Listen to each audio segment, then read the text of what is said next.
Welcome to my YouTube channel. Here we have 1 plus 4 times 3 raised to the power of 2. We first of all solve our exponent, which is 3 raised to the power of 2. 3 times 3 will give us 9.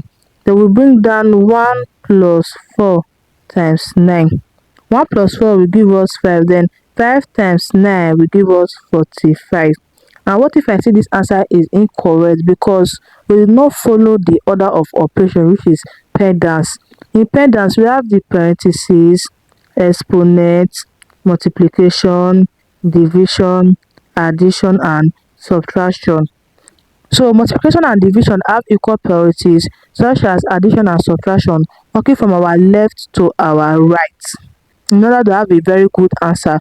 So in this expression, we have exponent, multiplication, and addition. So we work according to that rules. Let's dive into the right answer to this question. So we first of all solve our exponent, which is 3 raised to the power of 2. 3 times 3 will give us 9.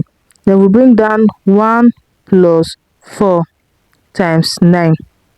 4 times 9 will give us 36. Then we add it by 1. So 1 plus 36 will give us 37. 37 is the right answer to this expression. I hope you find this video helpful. Please don't forget to like, subscribe, and comment. Thanks for watching.